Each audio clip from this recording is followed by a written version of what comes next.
한미일 연합 훈련을 하니까 대응하는 것으로서 강대강 대응으로서 미사일 실험을 한다 이렇게 보고 있는데 그것은 아니고요. 북한은 2019년 5월 달부터 하노이 북미 회담 결렬 이후에 각종 미사일 실험을 하기 시작해가지고 금년도까지 지금 하고 있는 것이죠. 군사적 기술적으로는 북한은 북한의 계획표대로 계속해서 신속하게 미사일을 개발하고 핵을 개발해야 되는 입장이기 때문에 그게 맞춰서 신속하게 개발하면서 시험 발사하고 테스트를 하면서 계속해서 성능을 확인하고 신뢰성과 안정성을 확인하는 그런 과정이거든요. 이런 것들이 복합적으로 일어나는 거라고 보실 수 있겠습니다. 자기들을 이제 계획이 있는 거죠. 계획대로 하고 있는 겁니다, 지금. 네. 1991년 초보적 단계에 있던 북한의 핵무기 개발은 오늘날 거듭된 기술 발전과 함께 지속적인 시험을 강행해 오고 있는데요. 현재 미국을 비롯한 강대국의 미사일 기술과 비교해 20년 정도의 기술력 차를 보이고 있습니다.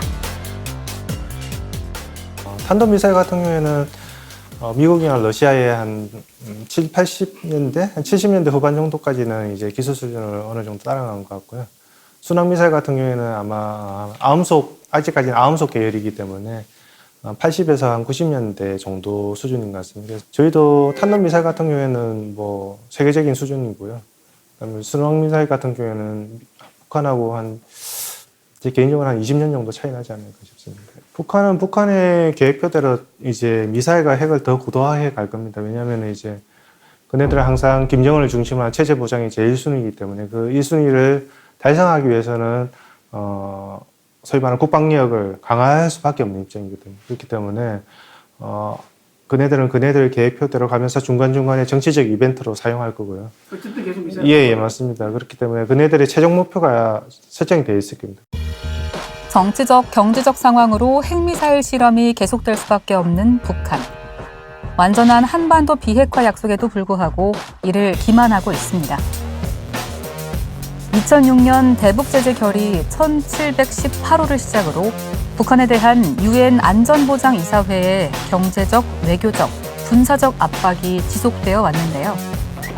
제재에 관한 다양한 의견이 혼재하는 가운데 러시아와 우크라이나 전쟁으로 북한의 핵 확산 방지에 주요국 역할을 해야 하는 미국과 중국, 그리고 러시아가 협력할 수 있는 공간도 부재하는 상황입니다. 북한에 대한 제재가 이제 효과가 있느냐 없느냐, 뭐 제재 무용론도 있고 제재 유용론도 있는데 제재가 한동안 이제 유용했던 것은 사실입니다. 중국은 비밀리에 이제 북한에 대한 경제 지원을 계속했거든요.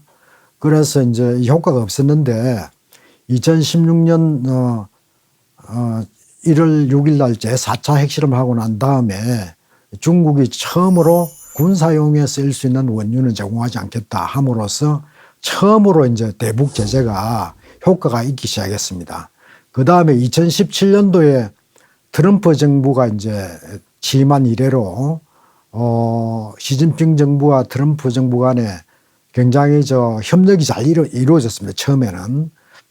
그래서 시진핑 정부가 이제 북한에 대한 정유 제품과 또 원유를 한 4분의 1 정도로 줄이겠다고 이런 약속을 함으로써 경제 제재가 굉장히 효과를 발휘하기 시작했죠. 미중러죠. 이제 소위 그 안보리 상임이사국들이 한 표라도 반대를 하면은 그 결의안이나 이런 게 통과가 될 수 없는 구조거든요. 그렇다 보니까 사실 2018년부터죠. 그때부터 미중의 어떤 소위 말하는 패권 전쟁, 전략 경쟁이 가속화되면서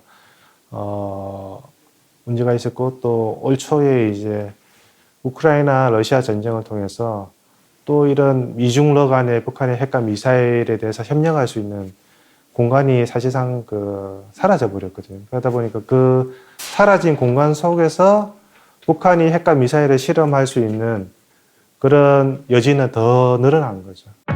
국제사회의 제재에도 불구하고 민간 경제 희생으로 키운 북한의 국방 경제.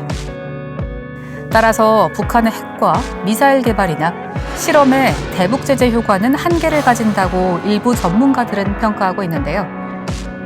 특히 북한의 미사일과 핵실험 위협이 최고조에 달했다는 국제사회 여론이 공감하는 가운데 우리 정부도 한반도의 안보를 위한 적극적인 대응책의 필요성을 강조하고 있습니다. 미일 동맹, 한미 동맹이 있으니까 한미일 삼국 간의 그 연합 훈련을 하는 것은 우리의 그 위협을 북한 핵 미사일 위협을 막기 위해서 당연히 해야 되는 것이고요. 실제로 어떤 무기들을 어떤 순간에 어떤 능력을 제공해서 이걸 할지에 대해서는 사실은 불확실성 속에 쌓여 있었어요.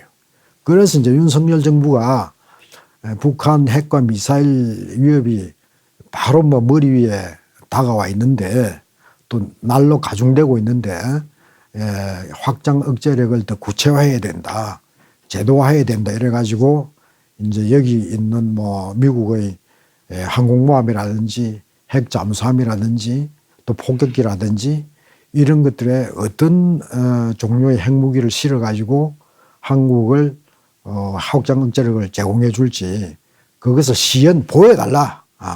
그걸 확실하게 하는 약속을 해달라, 합의를 해달라. 그렇게 이제 강도를 높이는 요구를 하고 있는 것이죠.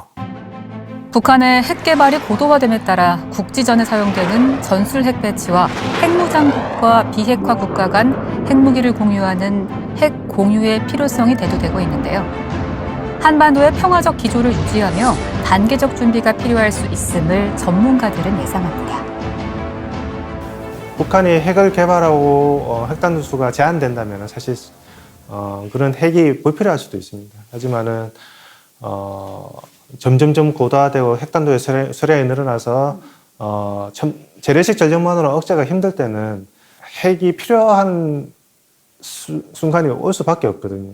북한의 핵 고도화에 맞춰서 우리도 그런 그 핵을 가져올 것인지 어떻게 한반도에 핵을 둘 것인지의 그런 어떤 이야기도 단계적으로 진행하고 미리 준비할 필요는 있습니다. 지금 현재는 미국이 불필요하다고 판단하고 있고 확장 억제를 통해서 지금 충분히 한반도를 북한의 핵과 미사일로부터 억제할 수 있다고 판단하고 있기 때문에 미국은 그런 핵 공유나 전술핵을 한반도에 배치하는 것에 대해서는 이야기를 안 하고 있거든요. 협상의 미끼는 계속 던져야 되는. 던지면서 동시에 이제 지금은 북한 핵이나 미사일 위협이 너무나 현실적이기 때문에 한국과 미국과 혹은 일본 간에 해야 될 조치는 다 해야 된다. 왜냐하면 핵무기는 핵무기로서 억제를 해야 되는데 우리는 핵무기 없지 않습니까? 그러니까 미국의 핵무기를 빌어가지고 이 억제력의 균형을 맞춰야 되는 거죠. 2006년부터 진행된 대북 제재와 관련한 기존의 시도와 새로운 방식을 통해 국민의 마음에 굳건한 안녕을 주는 우리 정부의 정책과 한미일 대응 전략으로 완성도 높은 국제 평화와 한반도의 평화를 가져올 것으로 생각합니다.